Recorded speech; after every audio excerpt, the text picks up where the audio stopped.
Hi there! In this video we're going to dive into the world of image stabilisation, both optical stabilisation and in-body image stabilisation or IBIS, whilst I head out to get my first photos of seabirds of the year. But firstly, let's talk about what image stabilisation is. And it's something that helps protect against the effects of camera shake, which is especially important when you're using super telephoto lenses or photographing fast-moving subjects like wildlife. And there are two main types of image stabilisation, as I talked about earlier: optical stabilisation, which is in the lens, and in-body image stabilisation, which is in your camera body. So let's cover what they both do. So firstly, optical stabilisation. Well, optical stabilisation exists within your lens, and in here there will be some gyroscopic sensors that detect motion, and they affect the individual lens elements. Now, lens elements are the individual pieces of glass, concave and convex glass, that sit within the lens. Now, if you're from a scientific or an engineering background, you might call those individual pieces of glass lenses. But given that in photography we call the entire unit a lens, the individual lenses within that lens are referred to as lens elements. So those lens elements get dampened, and you can think of that a little bit like suspension on a car. So now we've covered optical stabilisation, let's dive into in-body image stabilisation or IBIS. So this is an electronic control that slightly moves the sensor to counteract camera shake. And you hear camera manufacturers talk about 5-axis stabilisation. Now, this is different to the 3 spatial axes we often think about in mathematics. The 5 axes of stabilisation are X, Y, which are vertical and horizontal movement. And then there's roll, which is rolling the camera on an axis that runs right through the centre of your lens and sensor. And then we have pitch, which is vertical tilt, and yaw, which is horizontal tilt.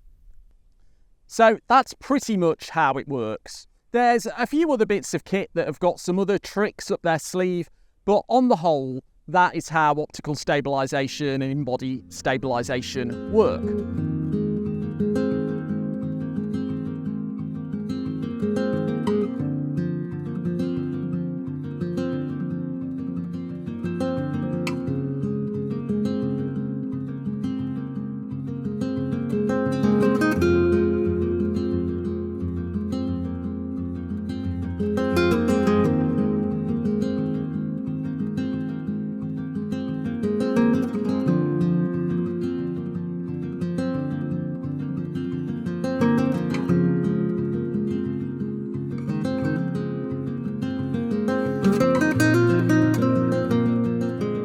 Now, one of the questions that I regularly get asked is, which is better, optical stabilisation in your lens or in-body image stabilisation in your camera?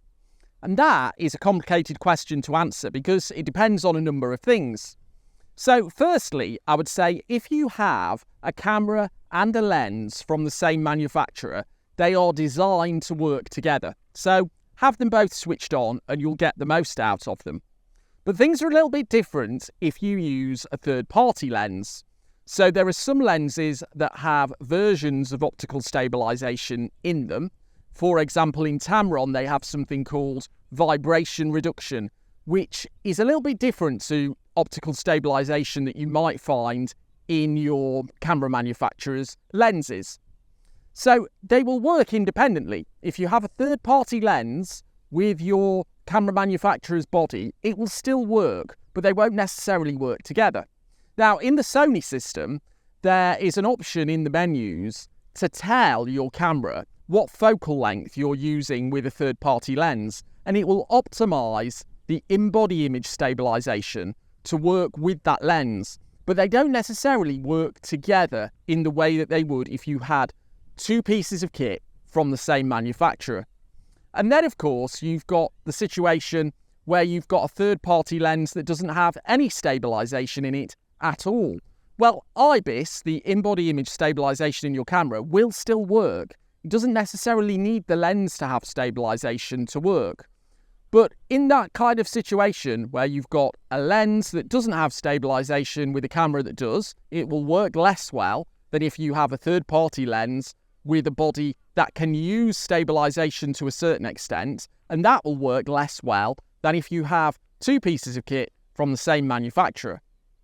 Now, there are also people out there who will tell you that for longer focal lengths, like the kind that we use for wildlife, optical stabilisation works better. But for shorter, wider focal lengths, such as you might use for landscapes or macro or something like that, then in-body image stabilisation works better. And I think that may have been the case at a point in time when the technology was fairly new. I think it's less true nowadays. And so I would say if you are in a situation where you've got a limited budget and you're thinking about, do I get a body with stabilisation or a lens with stabilisation? It depends on whether you're going to get new or old equipment. If you're getting new equipment, then it doesn't really matter so much. If you're getting older equipment, I would probably focus on getting a lens. If you're doing it only for wildlife, get a lens with stabilisation in over the body. But if you're getting newer equipment, then I would definitely say the priority is to get in-body stabilisation in your camera, because that will work with whatever lens you put on it to a certain extent. So it's not a straightforward answer to the question, which is better. It's different in different circumstances. Just think about the different permutations that you might be buying.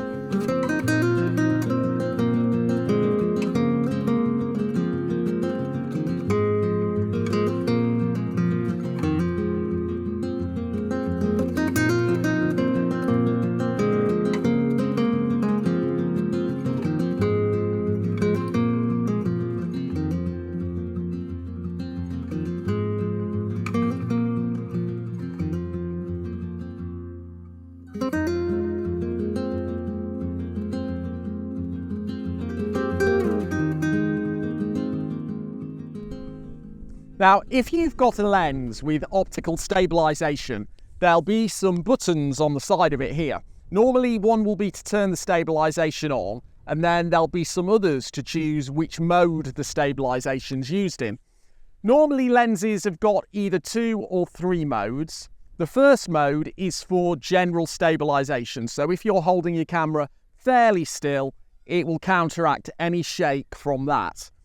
But the second mode tends to be for motion. So if you've got 2, that will cover all types of motion. If you've got 3, mode 2 will be for linear motion. So for example, if you've got a bird flying straight across the sky, or you've got an animal running across the land, you want mode 2. And if there's something more erratic, a type of bird that moves up and down a lot, can turn in the air and fly in different directions, and so you're moving your camera about a little bit more, you want mode 3, because that's for more erratic motion. So mode 1 is if you're holding your camera steady. Modes 2 and 3 offer different types of motion, and if you only have 2, that will cover all types of motion that your camera, or your lens rather, is capable of. So why do you need to put the mode into your camera? Well, you're giving it that little bit more information. You're telling it the type of photo that you want to take. So if you are panning with a bird that's flying across the sky, you want to come off mode 1 and go on to mode 2, because you're telling it, I'm moving horizontally. But if you are holding your camera steady, you don't want mode 2 on, because that is a different type of program, a different type of algorithm that it's using to counteract the motion. So you're giving the camera that little bit more information that will help it do the job you're asking it to do that little bit better.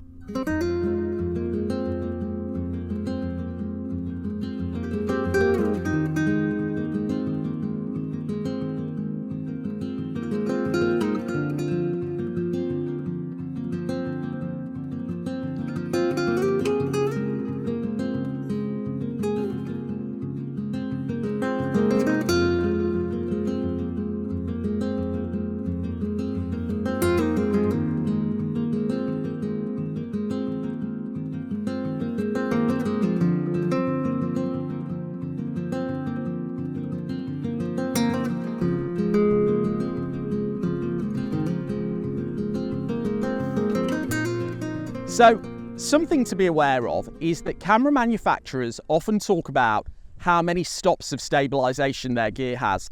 And honestly, it's a little bit of a nonsense. But in theory, what they mean is how many stops of light their stabilisation saves you. So say you've got some camera shake, and in order to alleviate that camera shake, you need to increase your shutter speed. That is going to darken down your picture.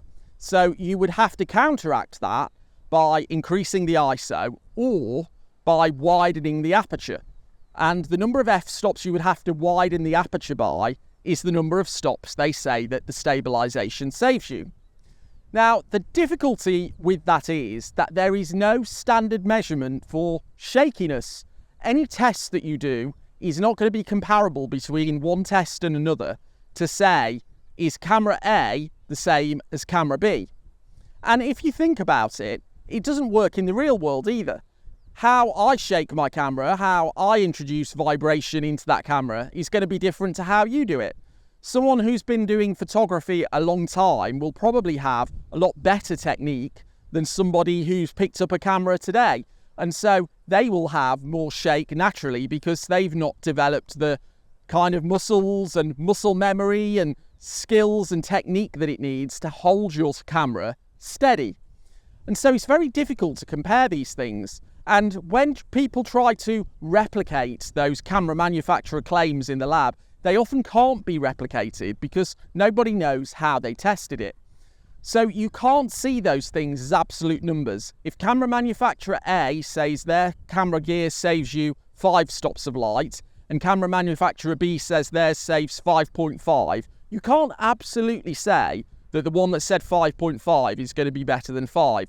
So just take it as a general ballpark as to how good things are and realise that realistically it's just another bit of marketing.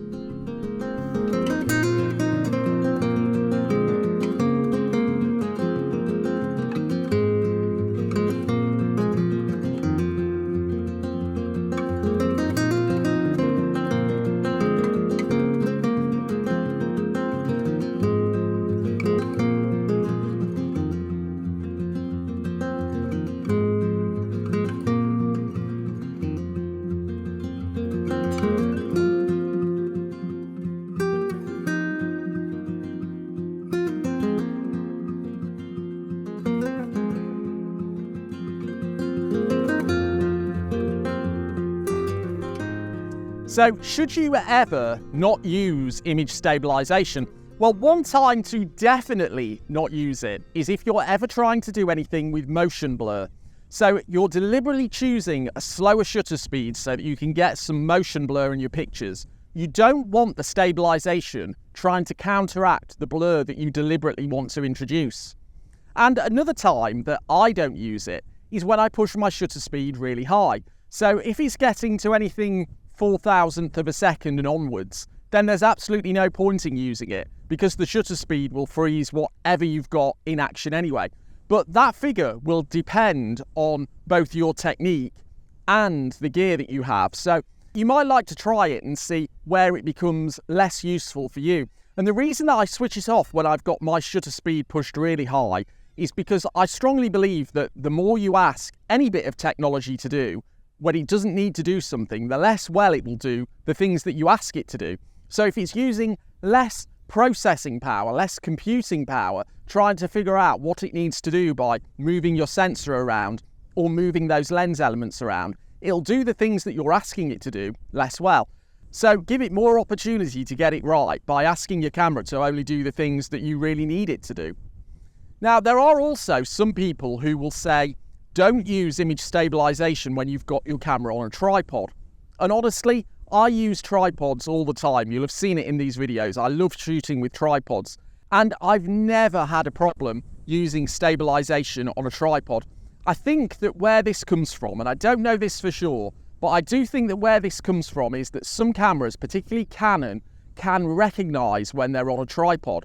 And the stabilisation behaves differently when it knows that it's on a tripod. And so I think because the photographers see it behaving differently, it's not doing what they expect it to be doing. They think it's not working. But honestly, I've never had a problem using stabilisation on a tripod. But try it for yourself and see if you do.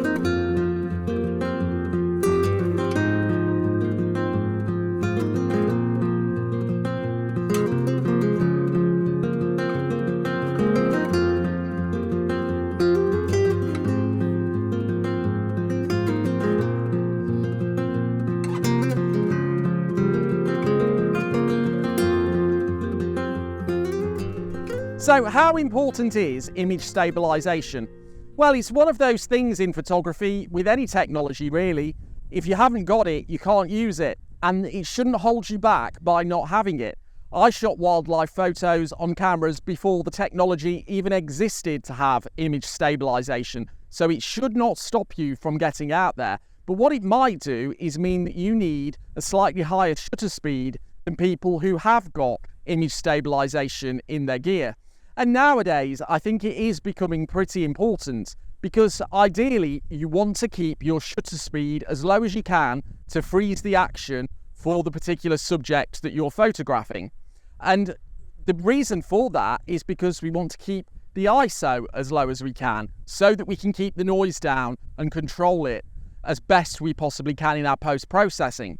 So for wildlife photographers, image stabilisation is really important. So next time you're making a camera purchase, think about it. Think about some of the things I talked about earlier, whether you are buying a brand new piece of kit or whether you're getting something used. You might want to think about the type of image stabilisation that you buy into. Now today, I've been out at a seabird colony, and if you want some tips on how to make the most of a visit to a place like this, you might like to check out this video here. Thanks very much for watching, and I'll see you next time.